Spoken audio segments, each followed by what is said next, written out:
AustinSparks.net presents The Battle for Life by T. Austin Sparks. Read by Lynette Woods. Chapter 6. The continuation of the conflict in relation to the Church as the corporate company. We have said enough to make it abundantly clear that there is an age-long battle for spiritual life, and that, if that life can be arrested in its manifestation, its expression, it will be so arrested. There is a great power and force working by the instrument of spiritual death to quench the testimony of the risen and ascended Lord within the individual believer, and within the Church as the body of Christ.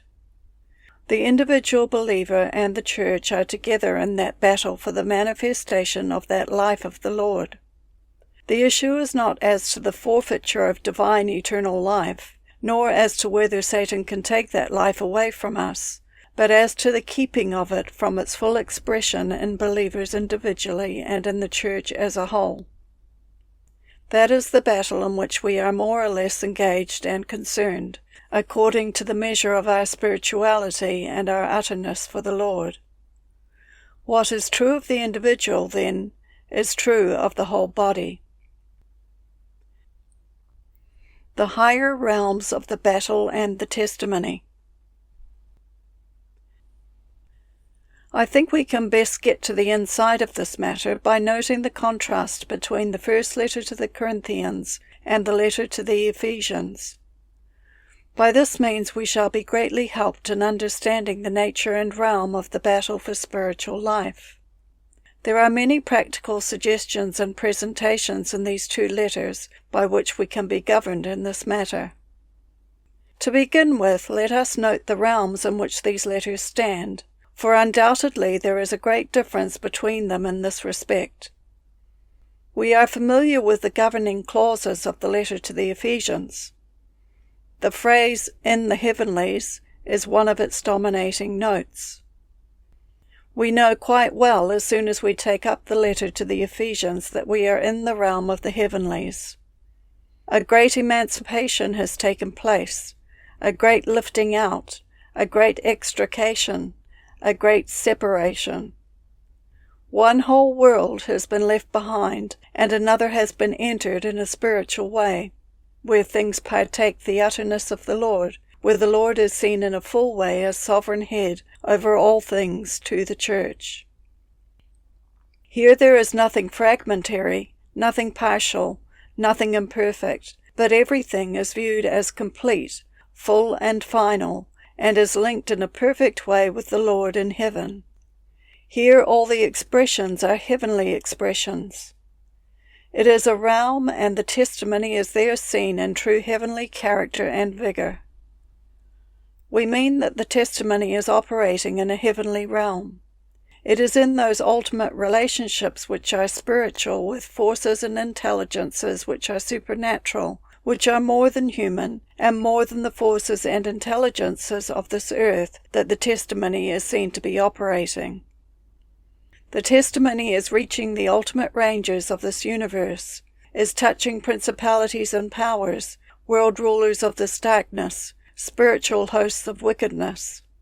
It is there that something is being registered. It is back there that the testimony is being established, fulfilled, and expressed. We cannot get further back than that. It goes behind everything seen, everything handled, everything known here, and it touches that realm which is responsible for all that is going on here. Turn to the first letter to the Corinthians and see into what a different realm you enter. You find very little that is heavenly there. You find that immediately you begin to move into this letter you are touching the earthlies, mundane, natural things, and what a mass of such things there is. There is none of the atmosphere of the heavenlies here. You find yourself down in somewhat sordid things, even amongst the Lord's people. Sordid is not too strong a word in some connections. You are having to deal with all the unpleasantness, all the wretched aspects of mixture and spiritual weakness and immaturity, and be occupied with things which you would fain sweep aside and have done with. You feel as you move here, oh, that we could get out of this realm of things, divisions, schisms, and quarrelings, lawsuits, and what not. How earthly it is! It is another realm altogether, and because it is so earthly, because there is such an absence of the heavenly, you are not surprised that the testimony is so poor. You can find here no trace of registration upon spiritual forces. If you read this first letter to the Corinthians from an entirely spiritual standpoint, you have to say that the situation is rather one where the evil forces have gained an advantage than of their having been overthrown. You have to admit that the enemy is running roughshod here amongst the saints.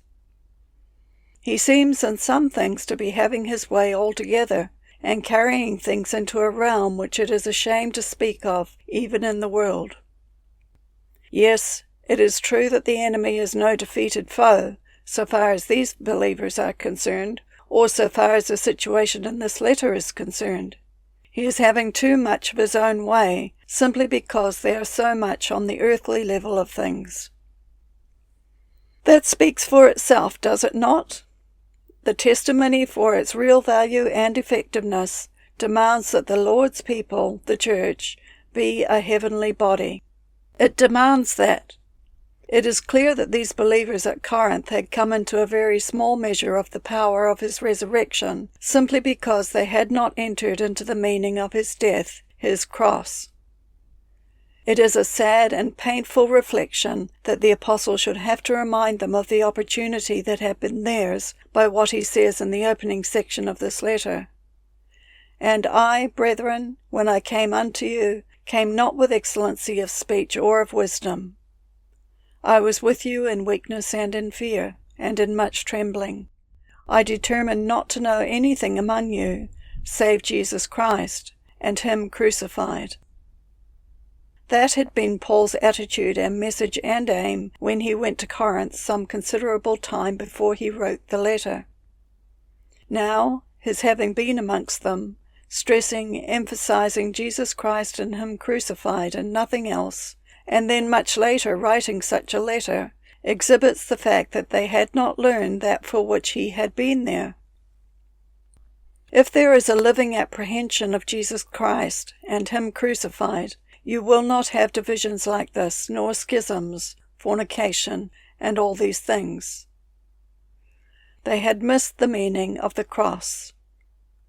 They had failed to apprehend the message upon which the apostle had laid such undivided and such exclusive stress in his presence amongst them.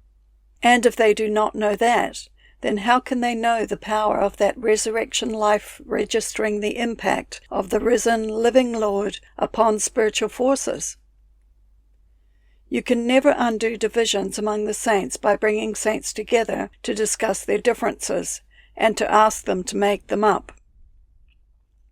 The only way in which such things can be dealt with amongst the Lord's people is to get down on your knees and deal with the forces behind. The power of the enemy behind that thing has to be broken. You can never patch up a situation like that because it is devilish.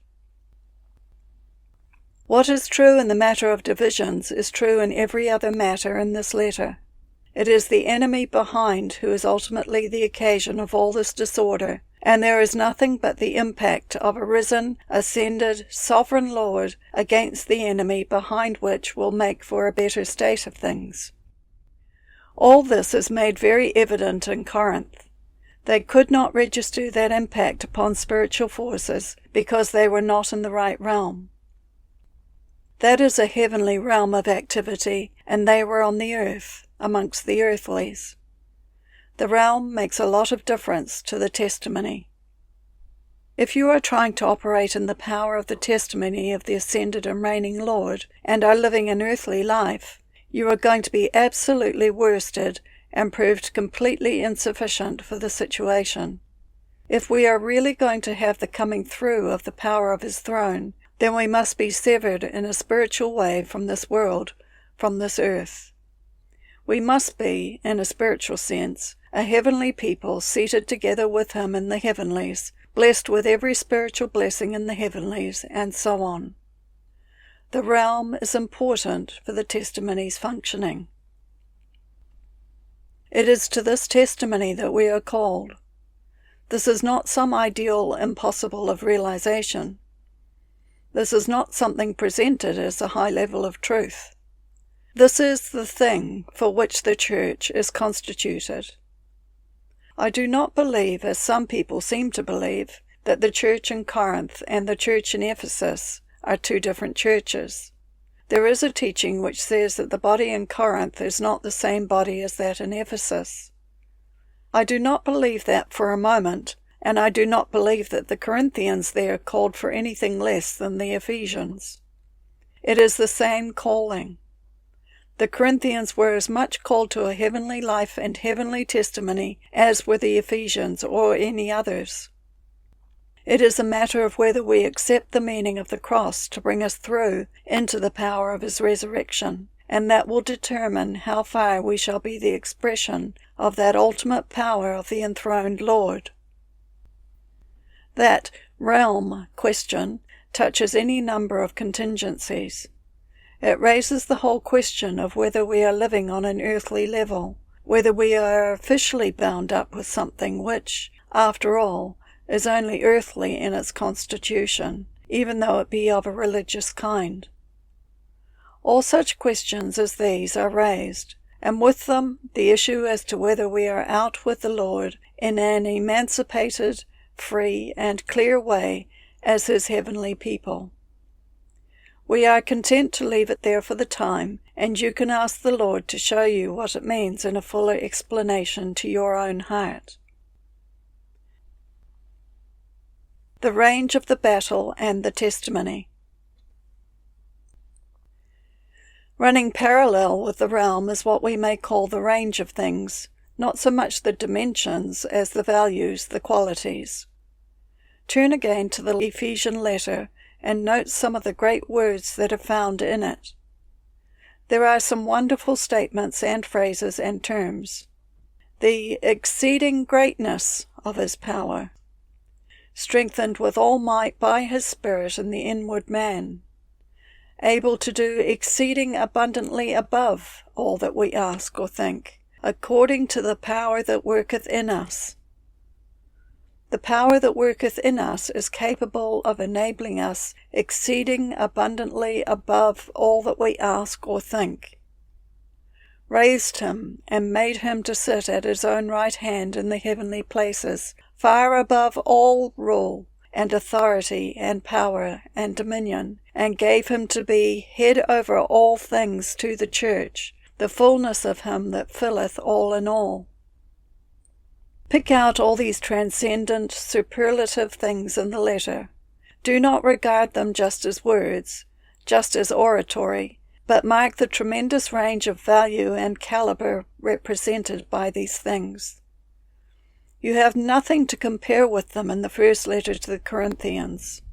If you turn to the chapter in that letter which perhaps carries you farthest in thought and revelation, the 15th chapter, you will find you are, after all, only dealing with resurrection, and that, the resurrection of the body. Great and glorious things, it is true, as to the nature of the resurrection body. But when you have your resurrection body, you are only then entering upon the great realm of the eternities. It may be a marvelous thing for this corruptible to put on incorruption, and I am quite sure we shall think it is a marvelous thing when it happens. It will be a glorious thing when the final touch of death with regard to our bodies is swallowed up victoriously. But we are only started on the career which is presented to us in the letter to the Ephesians for the ages to come. There are very vital things in the first letter to the Corinthians, but in the range and the depth and the height, the length and the breadth, so far as spiritual value is concerned, there is no comparison.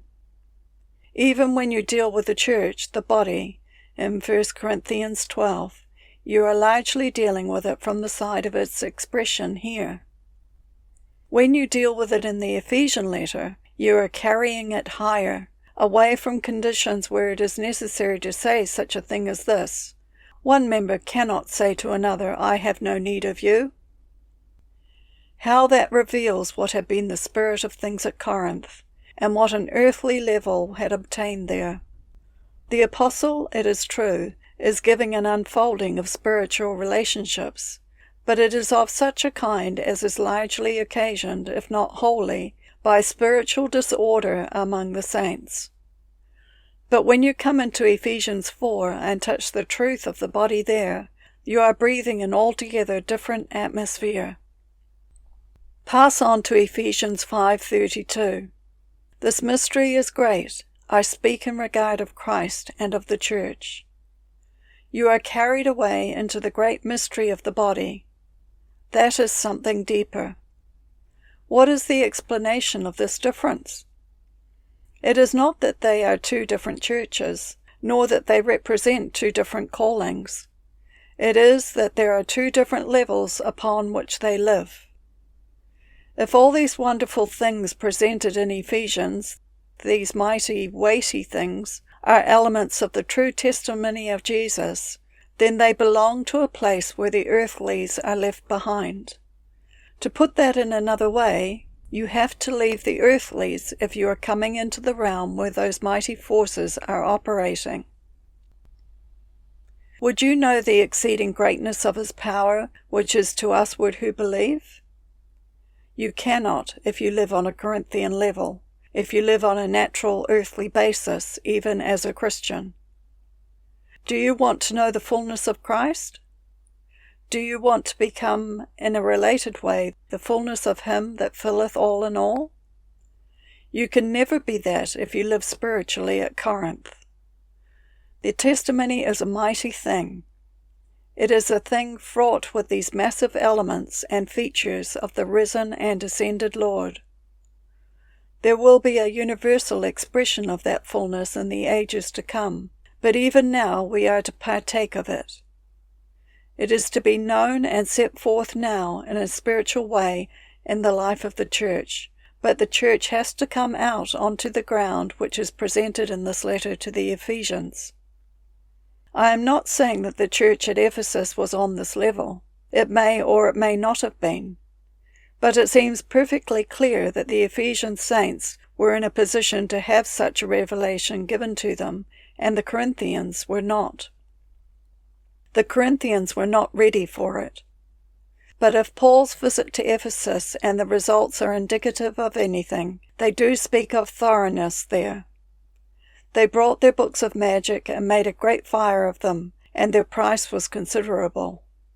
They sacrificed everything to the fire, because they had found a new mystery, a heavenly force which was more than the force of the magicians, the occultists, the spiritists, something far above all that. They had discovered Christ, and at great cost they let all else go, and that prepared the way for a wonderful revelation to them. Paul was able to say to those Ephesian elders, I shrank not from declaring unto you the whole counsel of God. Acts 20:27. You can never declare the whole counsel of God to any company of people unless they are ready for it. He had a clear way at Ephesus, and on their part it represented a spiritual position of abandonment of earthly connections, relationships, interests, and religious systems. We focus our attention for a few minutes upon some of the more specific reasons and causes. These have been included in our general survey, but we now mention them particularly. The comparison of the Corinthian and Ephesian assemblies.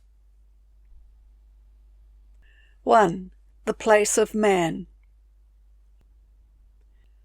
Look at these two and focus your attention upon one word or one title, one designation, namely, that of man. What was the place of man in these two different assemblies? In Corinth, man, as such, had a very large place. The apostle says, I could not speak unto you as unto spiritual, but as unto carnal, as unto babes in Christ. For whereas there is among you jealousy and strife, are ye not carnal, and walk after the manner of men? For when one saith, I am of Paul, and another, I am of Apollos, are ye not men? 1 Corinthians 3:1, 3 and 4. Is it not man as such that is very much in view? Man was coming into view to the obscuring of Christ. All the way through that letter, natural elements in man are being dealt with. Whatever it is, at whatever point you touch this terrible trouble that engaged the apostle, you are touching some expression of man in himself, some dispute, for example, though over what we do not exactly know. But two believers, members of the same assembly, have perhaps been in some business transaction, and there has been something not straight, something upon which they have come to a serious difference, and one says, All right, I will take it to court and will fight you there. It is man doing things as man does them. All the time it is a case of man occupying a strong place of possessiveness and forcefulness. Turn to the letter to the Ephesians and see where man comes in there. You cannot find him, but we find one new man. That new man which we are exhorted to put on, Ephesians 4:24. The old man has given place to the new man. It is not the individual standing for himself that we see now, but rather the individual rightly functioning in the corporate new man. It is no longer a case of so many separated individuals, all thinking of their own interests, but all that individualism is lost in the one collectivity and relativity of the new man.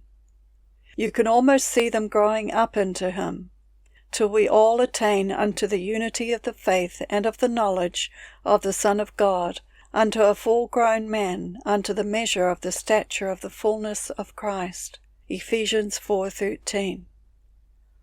That word, man, is a key to the situation in both letters. How? If he is allowed to come in, there will be a state such as you have at Corinth.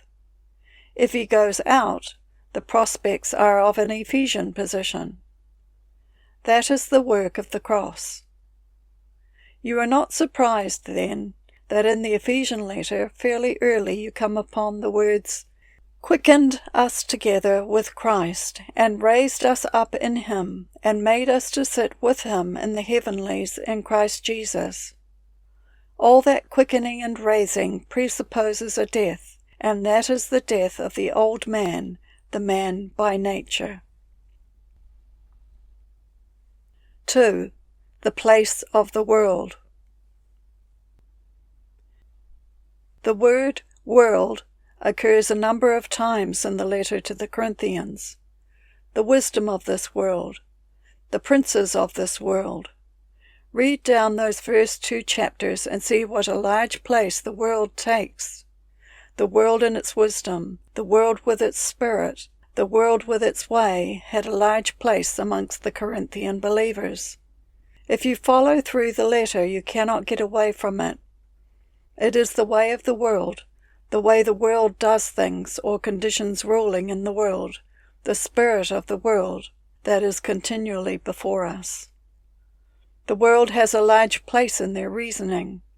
They are even handling heavenly and divine things with worldly wisdom.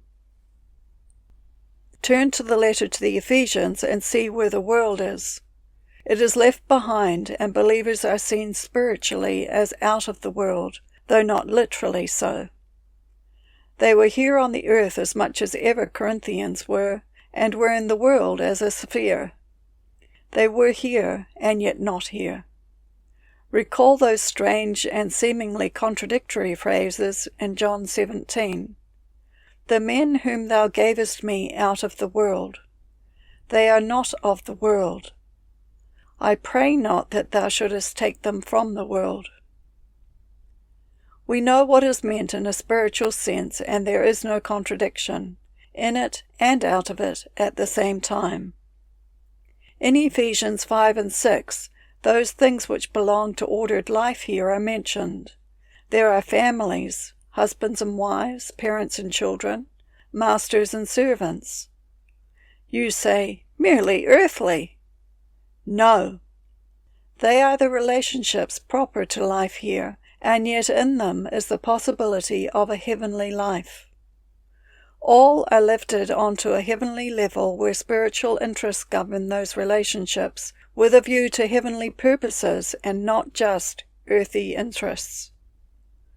The world, in the sense in which it is found in 1 Corinthians, is not found in Ephesians. That explains the testimony and shows what is necessary for this impact upon spiritual forces. That can never be unless we come to the same position with the world left behind in this sense. Our wrestling is not against flesh and blood. That is the world's way of doing things, but against the principalities, against the powers. It is a case of getting behind flesh and blood, and what a much more effective wrestling that is. What mighty issues there are in the spiritual realm. How things count when we know the secret of functioning there in the power of the risen Lord. But that requires that we shall know here, in mind and in spirit, absolute separation from this world. 3. The difference in the order at Corinth and Ephesus.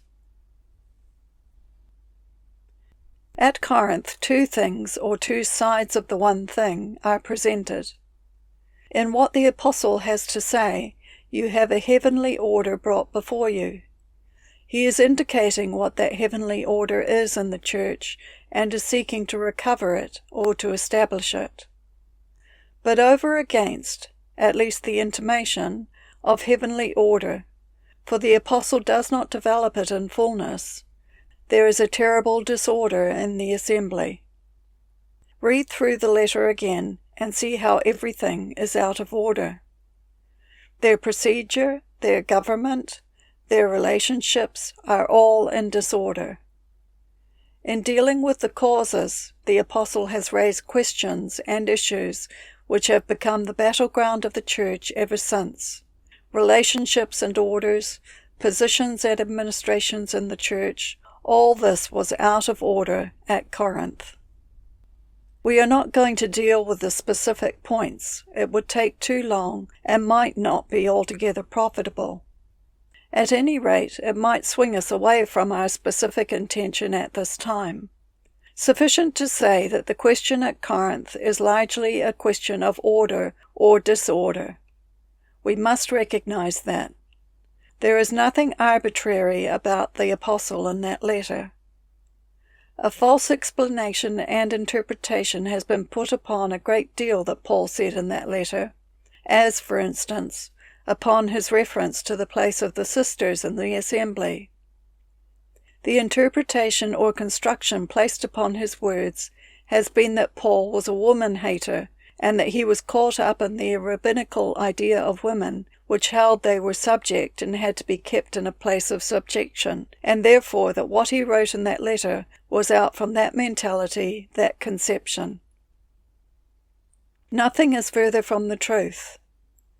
Nothing is a greater libel against the apostle. The apostle was not dealing for one moment with a question of status, of honor. He was dealing purely with a matter of order. He will not rule sisters right out of the assembly in the matter of functioning, but he will show that their functioning is relative, and that it is both right and profitable when in its place. It is a matter of order. Let that be established and be quite clear. We fasten upon this one point to indicate what we mean.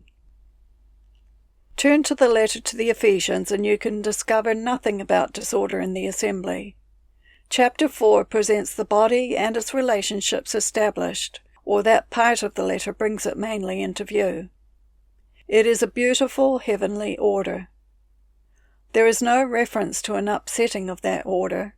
It is simply presented as though it obtained there.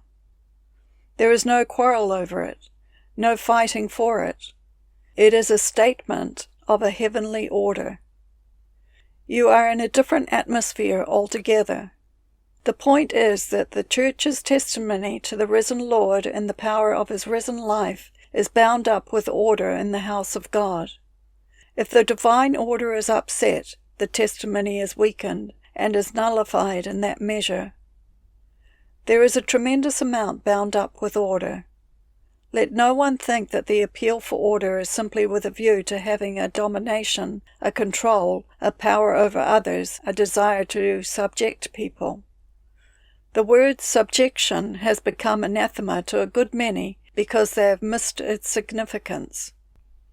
It is the value of divine order, heavenly order, expressed amongst the Lord's people that is in point, for this is so vital a factor in the meeting of the enemy. A Corinthian disorder cannot destroy the power of the principle, and world rulers cannot stand before spiritual forces when a divine order is established and adhered to and sacredly guided. Then there is a wonderfully clear way for the Lord to come through and meet the enemies of the Church. Very often a church is divided and broken and crying out for victory, for deliverance, for power, for effectiveness, and if the Lord could only be heard speaking, he would be heard to say, "Set your house in order. That is the way to power. Put things right in your midst, and your prayers will be answered. You are crying to me to give you something which you call power, effectiveness.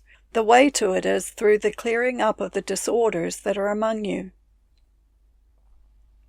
So the expression of his life demands a heavenly realm, separation from the world by the death of the old man in his natural strength and life, the constituting of things according to the heavenly pattern.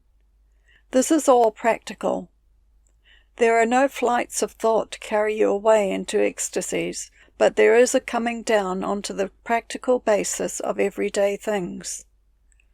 I am persuaded that nothing touches the heart of the whole issue more than this. I am certain that the Church's defeat and weakness and failure in testimony today, in the first place, is because it has become such an earthly thing, because of the worldly elements that have gained entrance, because man as man has such a large place in it, because the heavenly order does not obtain, but a man-made order in what is called the Church. These things are as closely related to the effectiveness of testimony as anything can be. Do you know heavenly union with the Lord? Have you from your heart abandoned this world? Have you accepted the meaning of his cross for the putting aside of all that belongs to man as such? Are you quite sure that you are fitting in your place in the house of God, and that you are not out of your place? So far as your devotion to the Lord is concerned, are you really bent upon being in your place and remaining in your place and functioning there for the Lord? Are you a party to something which is not an expression of the heavenly pattern? Are you an officer of an official connection, supporting and upholding an order which is not the Lord's order? Well, you will be beaten in the general defeat of such a thing. It is bound to be defeat so far as the main testimony is concerned. These are practical, direct questions. The Lord give grace and understanding and response to what this means. I have no doubt that as you go on from now, the meaning of all this will come to you in a growing way. You may not grasp it all now, but it is something laid in store. Remember, it does matter tremendously whether you are in a Corinthian condition or an Ephesian, and these are the features and the differences. The Lord make us, if we may say it in a spiritual sense, good Ephesians. This is the end of chapter 6.